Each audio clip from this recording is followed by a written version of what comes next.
Kanchipuram Varamahalakshmi Silks, the Grand Banarasi Mela. First time ever in Hyderabad starting from November 1st. మీకు ఎప్పుడు అనిపించలేదా ఇప్పుడు కృష్ణవంశీ గారు అనుకున్నట్టుగా ఇంకెళ్ళిపోదాం నెక్స్ట్ డే మీరు భోజనం పెట్టకపోతే వెళ్ళిపోయేవారు ఆయన అంటే నాకు ఇంట్లో నుంచి భోజనం వచ్చేది కదా ఫుడ్ వచ్చేది కదా అనుకో అది ఓకే ఓకే అండ్ మీరు కర్మ సిద్ధాంతాన్ని బాగా నమ్ముతారంట ఎట్లా దాన్ని మీరు ఎలా అప్లై చేసుకుంటారు అంటే పూర్వజన్మ అంటే నమ్మనో నమ్ముతానో నాకు తెలియదు పూర్వజన్మ బట్టి ఇప్పుడు మీరు అన్నారు కొందరు ఏమి ట్రైనింగ్ లేకుండా ఇప్పుడు రాము గారు ఉన్నారు ఆయన అసిస్టెంట్ డైరెక్టర్కి పెద్దగా ఏం చేయలే ఓ అబ్జర్వేషన్ ఒక సినిమా చేశాడు సో సడన్గా ఆయన ఏంటంటే ఇండియాలో one of the top most brain cinema గురించి అది ఎలా వచ్చింది అది ఇప్పుడు సంపాదించుకున్న నాలెడ్జ్ కాదని నా ఫీలింగ్ ఎప్పటి నుంచో ఎక్యుములేట్ అయ్యి ఒక్క సినిమా అబ్జర్వేషన్ చేసి శివాలాంటి సినిమా తీయడం అంటే మనం ఒక 100 సినిమాలు కో డైరెక్టర్ పనిచేసి లేకపోతే అంత వర్క్ చేసినప్పుడు ఒక సినిమా చేసాడు సో ఎక్కడో పాస్ట్ కర్మ నాలెడ్జ్ అంతా ఆయన దగ్గర ఉందని నా ఫీలింగ్ అలాగే యాక్టర్స్ కూడా సో ఈ జన్మలో ఎంత మంచి చేసినా కూడా ఈ జన్మలో అనుభవిస్తారన్న గ్యారెంటీ లేదు ఇప్పుడు మారిందండి కర్మ సిద్ధాంతం కలియుగం సిలబస్ మార్చారు ఇప్పుడు సిలబస్ ఏంటంటే ఇప్పుడు ఈ మంత్లో బ్యాడ్ చేస్తే you will get it back in second 2-3 మంత్స్లో you will get it back 1 yearలో చూస్తున్నాం మనం ఫాల్ డౌన్ రాంగ్ రూట్లో వెళ్ళి ఏమన్నా పాలిటిక్స్ చేసి ఏమన్నా చేసావో అది 2-3 నెలలకు చూస్తున్నాం మనం లాస్ట్ 10 yearsలో ఎంతమంది పడిపోయారు మన కళ్ళ ముందు షార్ట్ కట్లు కొన్ని 100 కోట్లు సంపాదించి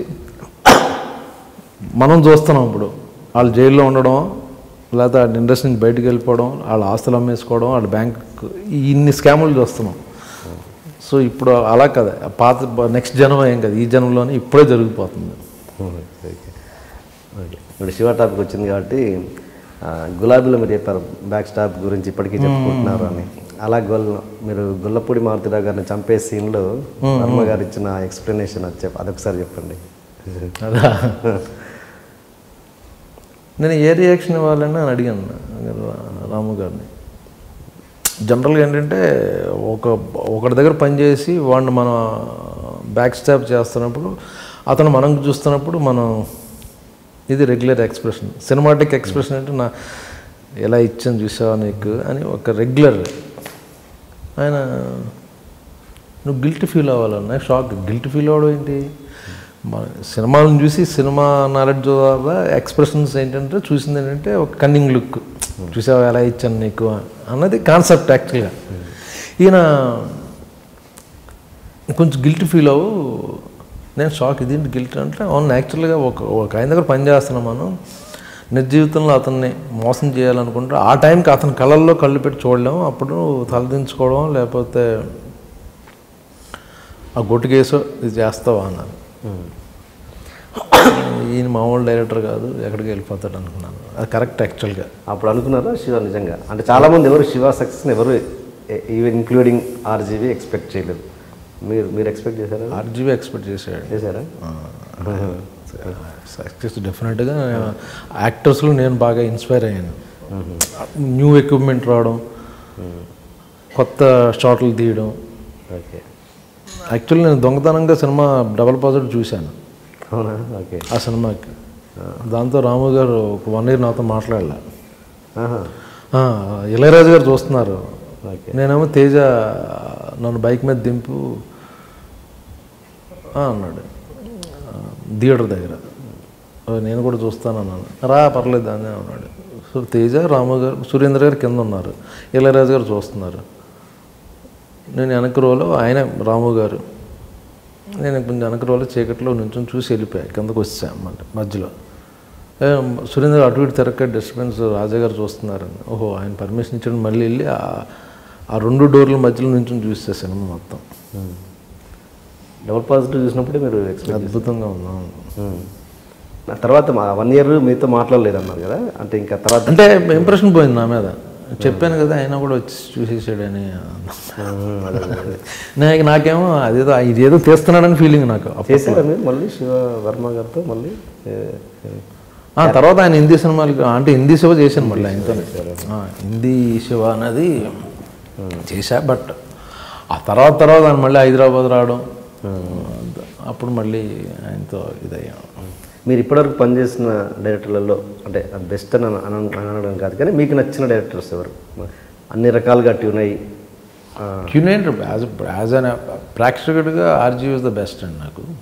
ప్రేక్షకుడు అంటే అంత గొప్ప క్యారెక్టర్లు ఏం చేసేలేదు నేను. బట్ మన ఇండియాలో మనం గర్వించదగ్గ డైరెక్టర్ మన తెలుగు నుంచి అంటే ఆర్జీవి.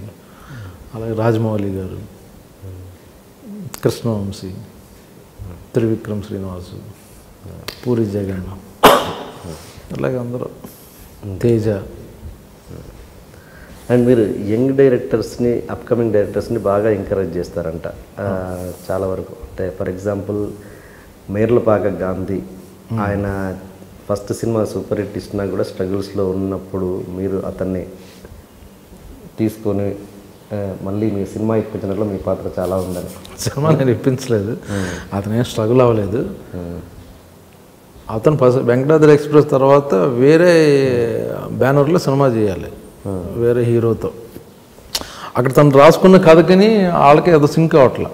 వాళ్ళేమో కమర్షియల్ సినిమా ఫార్మాట్లో ఉండాలని ఆ హీరో అనుకుంటున్నాడు.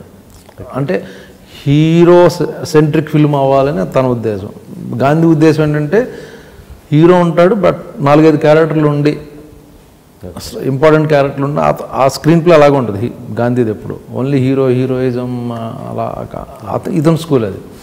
సో అక్కడ వాళ్ళకి సింక్ అవ్వాలి. ఆ టైంలో నాకు చెప్పాడు ఇలా ఇది పరిస్థితి అంటే, సరే వేరే హీరోతో ట్రై చేద్దాం అనుకుని నేను ఇంకో హీరోకి ఫోన్ చేసి కథ వినంటే వెంటనే విన్నాడు, అది నచ్చి అయిపోయి అంతే. అది స్ట్రగుల్ అయిపోయి సినిమా లేక కదండి. సో ఆ విధంగా ఆ హీరోని పరిచయం చేయడం ఒక ఫోన్ కాల్ తప్పింది నేను చేసిందే లేదు. అది వాళ్ళకి చాలా పెద్ద హెల్ప్ అయినొచ్చుగా. మీరు మీకు చిన్నదిగా కనిపించవచ్చు కానీ చిన్నప్పుడు అది రాసిపెట్టి ఉంటుందండి. అగైన్ నేను మధ్యలో చిన్న కర్తన అంతే. ఇది అలాగా ఇప్పుడు మీ ఇంటర్వ్యూ నాకేంటి మన చందు మొండెట్ ఫోన్ చేసి బాగుంటుంది, చాలా బాగుంటుంది రా అన్నారు. సో ఆ మాటతో నేను ఇక్కడికి వచ్చాను. అలా గాంధీ కూడా అనేవాడు మీ ఇంటర్వ్యూస్ ఆయన చాలా బాగుంటుంది, మీరు ఒకసారి చేయండి ఇది అని.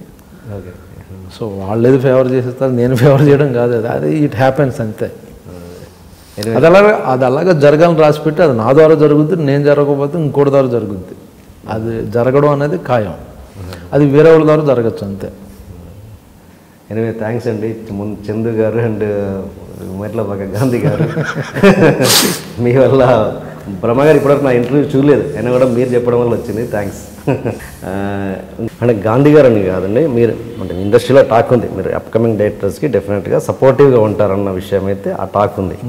వాస్తవంగా అదే నిజంగా దాన్ని అందులో కూడా నాకు సెల్ఫిష్ అదే అనబోతున్నాను. ఎందుకంటే వాళ్ళు పైకి వస్తే గివ్ అండ్ టేక్ ఇది అంటే ప్లాన్ చేయను కానీ ఈ ఫ్యూచర్ డైరెక్టర్స్ వాళ్ళే. అది సో వాళ్ళకి వాళ్ళు పాపం ఒక షార్ట్ ఎక్స్ట్రా చేయాలి, ఇలా టైం అయిపోయింది చెయ్యి, లేకపోతే ఒక డబ్బులు అయిపోయినాయి ఒకరోజు ఎక్స్ట్రా డేట్ కావాలి మాకు ఇస్తామంటే చేస్తుంటాను. మనం ఇప్పుడు సపోర్ట్ చేస్తే వాళ్ళు పైకి వచ్చి మనకు హెల్ప్ చేస్తారు. ఆ ఉద్దేశం అని. పాపం కొందరు నిజంగా మంచి డైరెక్టర్లు బాగా రాసుకుంటారు, వాళ్ళు ఫైనాన్షియల్ ప్రాబ్లమ్స్ ఉంటాయి. మనం లేదు నేను ఇన్ని రోజులే మాట్లాడాను, 5 రోజుల తర్వాత నువ్వు చేయాలనుకుంటే ఎక్స్ట్రా ఒకరోజు చెయ్యాలి అంటే దానికి నేను ఎక్స్ట్రా పేమెంట్ అడగడం తప్పు అనిపిస్తుంది నాకు ఎందుకో. వాళ్ళకి సోర్సెస్ ఉండవు. ఏదో చిన్న డైరెక్టర్ని చిన్న ప్రొడ్యూసర్ని మాట్లాడుకుని వస్తారు లో బడ్జెట్లో. సో మన మీద ఇష్టం మీద పెట్టుకుంటారు. ప్రొడ్యూసర్లు ఏం చెప్తారంటే ఒక ఎక్స్ట్రా మేము చెయ్యం ఒకరోజు కాదండి బ్రహ్మాజీ గారిని తెచ్చుకుంటాను, ఆయన డబ్బులు అడుగుతాడు, నేను అక్కడలే నేను ఫ్రీ చేసి పెడతాను ఒకరోజు అని చెప్తే అప్పుడు అలా హెల్ప్ చేస్తుంటాను. అది అంటే it's a give and take policy అంతేనా? ఆ ఉద్దేశం కాదండి. బట్ నేను కూడా ఒకప్పుడు వచ్చాను, నాకు హెల్ప్ చేసిన వాళ్ళు ఉన్నారు. నాకు వంశీ హెల్ప్ చేశాడు కదా, కృష్ణవంశీ. అలాగే నేను హెల్ప్ చేయాలి. అది నేను స్ట్రగుల్ అయిపోయాను కాబట్టి వాళ్ళు కూడా స్ట్రగుల్ అవ్వని అన్న మెంటాలిటీ కాకుండా నేను స్ట్రగుల్ అయ్యాను, ఆ బాధ నాకు తెలుసు కాబట్టి ఇప్పుడు వచ్చే కుర్రాళ్ళకి ఆ బాధ మనం ఎందుకు అలా చేయాలి. ఒకప్పుడు అసిస్టెంట్ డైరెక్టర్స్ అంటే అంత పెద్ద గౌరవం ఉండేది కాదు. ఇప్పుడు మాత్రం ఖచ్చితంగా అసిస్టెంట్ డైరెక్టర్కి ఎంత వాల్యూ ఇస్తున్నారో అసిస్టెంట్ డైరెక్టర్ కూడా అంతే వాల్యూ ఇస్తున్నారు. ఎందుకంటే వాడు ఏ క్షణమైన డైరెక్టర్ అవుతారో తెలియని పరిస్థితిలో ఉన్నారు కాబట్టి. అంతేనా? అది చదువుకొని వచ్చి చాలామంది చదువుకున్నారు. సో దేనో ఆ టాలెంట్ ఉంది కాబట్టి రెస్పెక్ట్ వస్తుంది. ఊరినే అసిస్టెంట్ డైరెక్టర్ అని ఇచ్చారని వాళ్ళతో ట్రావెల్ అవుతుంటే వాడుకున్న నాలెడ్జ్ బట్టి అప్పటికి ఇప్పుడు మారిందండి టోటల్గా. మారిందా? అవును. అండ్ మీరు సినిమాల మీద మీ అభిప్రాయాన్ని చాలా నిక్కచ్చిగా చాలా స్ట్రైట్ ఫార్వర్డ్గా డైరెక్టర్కి చెప్పేస్తుంటారంట. అంటే అవి మీరు యాక్ట్ చేసిన సినిమాలను కూడా. ప్రేమ సినిమా విషయంలో కూడా చందు గారికి అలాగే చెప్పారంట. చూసి డబ్బింగ్ చెప్తున్నప్పుడు ఏమంతా డబ్బింగ్ చెప్తున్నప్పుడు దాన్ని బిఫోర్ యాక్ట్ చేస్తున్నప్పుడు అంతగా లేదు. డబ్బింగ్ చెప్తున్నప్పుడు మాత్రం చాలా బాగా తీసాడు అన్నట్టు. ఎవరు ఎప్పుడు కరెక్ట్గా స్ట్రైట్ ఫార్వర్డ్ చెప్పినప్పుడు ఎవరు అప్పుడు హర్ట్ అయిన సందర్భాలు లేవా? హర్ట్ అయితే వాళ్ళు బ్యాడ్ లక్ అండి. నేను నిజం చెప్తున్నాను. నిజం ఎందుకు చెప్తున్నాను, అతని మీద ఇష్టం ఉంది కాబట్టి. సో అది కూడా నేను వాళ్ళ రిసీవ్ చేసుకుంటారని ఉద్దేశం చెప్తాను, వాళ్ళకే చెప్తాను. ఓకే. ఈగో ఉన్న డైరెక్టర్కి నేను తీసిందే కరెక్ట్ అన్నాడు చెప్పను. కొన్ని చెప్పడంలో ఒక్కోసారి దూరం అయ్యాను కాబట్టి వాళ్ళకి చెప్పడంలో ఉపయోగం లేదనుకుని నేను చెప్పను. ఇంకా ఇలా పేర్లు చెప్పకుండా ఎలాంటి సందర్భంలో జనరల్గా ఏదైనా పలానా సీక్వెన్స్ నచ్చదు, మాకు తెలుసు వర్కౌట్ అవ్వదని చేస్తున్నప్పుడు యాక్ట్ చేస్తా మేము ఆర్టిస్టులు డిస్కస్ చేసుకుని అబ్బాయి ఇది వర్కౌట్ అవ్వదని, అదేదో డైరెక్టర్ చెప్తే లేదు సూపర్ అంటాడు, బట్ తర్వాత వర్కౌట్ అవ్వదు అది. సో తీసుకుని ఏమైనా ఆలోచించి ఇలా ఓకే చేసుకోంటే వాళ్ళకే బెటర్. బట్ ఇప్పుడున్న డైరెక్టర్స్ అలా ఎవరు లేరు, ఈగో ఫీల్ అయిపోయి అందరూ ఫ్రెండ్లీగా. అసిస్టెంట్ డైరెక్టర్ ఇప్పుడు మన కొరటాల శివ ఉన్నారు, అతని దగ్గర ఎవరికైనా వెళ్ళిపోయి అసిస్టెంట్ డైరెక్టర్లు కూడా అంత ఫ్రీడమ్ ఇస్తాడు. అన్న ఇప్పుడు ఇది కరెక్టేనా, లేకపోతే ఈ సీను, లేకపోతే ఈ డైలాగు, చిన్న మూమెంట్ అది కరెక్టేనా అని ధైర్యంగా అడగగలరు.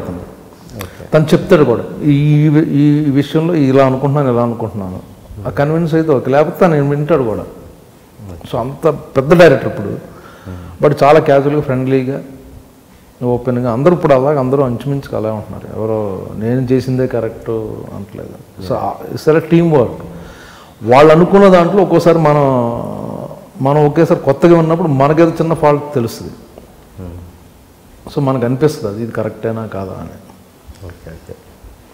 And subscribe iDream Media. Please do subscribe to iDream. Please subscribe to iDream Media. For best entertainment and information, please subscribe iDream. And don't forget to subscribe to iDream.